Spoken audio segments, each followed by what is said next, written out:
আমরা আগামী কয়েক ঘন্টা কাটাবো এই নদীর ধারে। আমি মূলত দুইটা চ্যালেঞ্জ দিয়েছি, একটা কে কতক্ষণ পানিতে ডুব দিয়ে থাকতে পারে, আর একটা হচ্ছে 500 ডুবের চ্যালেঞ্জ। তো চ্যালেঞ্জ শুরু করা যাক।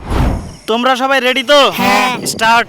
এই চ্যালেঞ্জটিকে আমি দুটি অংশে ভাগ করেছি, আর আমি এই দুইটি চ্যালেঞ্জকে রাখার চেষ্টা করেছি, কারণ যে কোনো একটি দিলে ভিডিও অনেক ছোট হয়ে যাবে, আর আমি চাই না যে আমার ভিডিওটা অনেক ছোট হয়ে যাক, কারণ এতে আসল মজাটাই নষ্ট হয়ে যাবে। তো দেখা যাক এই চ্যালেঞ্জে কে আগে উঠে।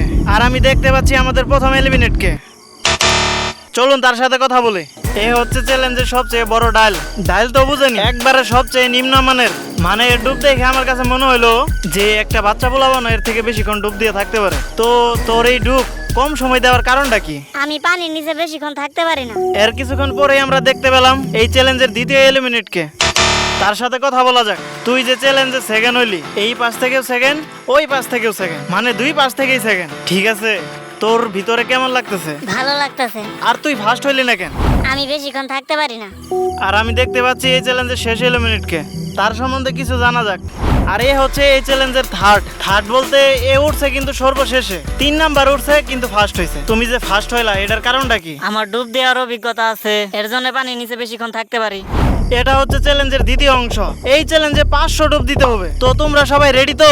আমরা রেডি।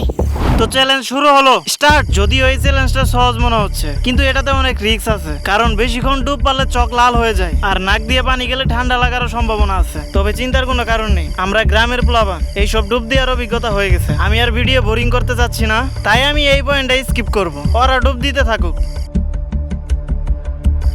পোলাপান 20-25টা ডুব দিতেই হাঁপিয়ে গেছে। ওরা ওদের মতো চেষ্টা চালিয়েই যাচ্ছে, দেখা যাক কতদূর যেতে পারে। তো আমরা পেয়ে গেলাম যে 100 কমপ্লিট করেছে জীবন। হ্যাঁ, ঠিকই শুনেছেন, ও প্রথম চ্যালেঞ্জে ফার্স্ট হয়েছিল। ওর স্পিড দেখে মনে হচ্ছে ও এই চ্যালেঞ্জেও ফার্স্ট হবে। আপনারা এটা কমেন্ট করে জানাতে পারেন। আর এ হচ্ছে আমার ক্যামেরাম্যান, যাকে সবসময় আপনারা ক্যামেরার পিছনে দেখেন, কখনো সামনে আসে না। আর এর মাঝে আমরা এই চ্যালেঞ্জের প্রথম এলিমিনেটকে পেয়ে গেলাম। তো চলুন তার সাথে কথা বলি। তো আমরা দ্বিতীয় চ্যালেঞ্জের এলিমিনেট পেয়ে গেছি। তোর হেরে যাওয়ার কষ্টটা কেমন লাগতেছে? আমি দুইবার প্রথমেই হেরে গেছি, এর জন্য খুব খারাপ লাগতেছে। আমাদের কন্টেস্টমেন্ট আছে আর মাত্র 2 জন।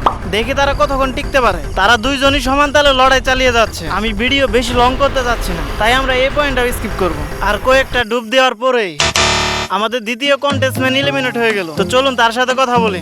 আর আমি পেয়ে গেলাম দ্বিতীয় এলিমিনেটকে। তোর ডুব কয়টা হয়েছে? আমার 210টা।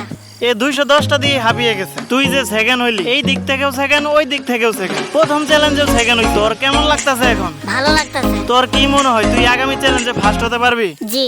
আর ও হচ্ছে এই চ্যালেঞ্জের শেষ কন্টেস্টমেন্ট। আমার মনে হয় ও এই চ্যালেঞ্জের জন্য প্রস্তুত ছিল। ওর ডুব দেখে তাই মনে হচ্ছে সে তার লড়াই চালিয়ে যাচ্ছে। দেখা যাক ও কত দূর যেতে পারে। আমি ভিডিওটা বোরিং করতে চাই না, তাই এই পয়েন্টে ভিডিওটা টানবো। ওর ডুবের স্পিড দেখে মনে হচ্ছে ও কিছুক্ষণের মধ্যেই থেমে যাবে। হ্যাঁ, আমি ঠিকই অনুমান করেছিলাম, সে আর ডুব দিতে পারছে না। ফাইনালি সে এলিমিনেট হয়ে গেল। চলুন তার সাথে কথা বলি। চ্যালেঞ্জের দ্বিতীয় অংশে তুমি যে ফার্স্ট হইলা, এটা তোমার কেমন লাগতেছে? যদিও আমি চ্যালেঞ্জে প্রথম হয়েছি, তারপরেও আমি হেরে গেছি, কারণ আমি 500 ডুব দিতে পারি নাই। তুমি দুঃখ পাইও না, এরপরে চ্যালেঞ্জে হয়তো তুমি থাকতে পারো, আর ওই চ্যালেঞ্জে হয়তো তুমি জিতেও যেতে পারো। তো আমাদের চ্যালেঞ্জটা এই পর্যন্তই। যদি এইরকম ভিডিও আরো দেখতে চান, আমাদের চ্যানেলটি সাবস্ক্রাইব করুন। আর যদি ফেসবুক পেজ থেকে দেখে থাকেন, তাহলে ফলো দিয়ে পাশে থাকুন।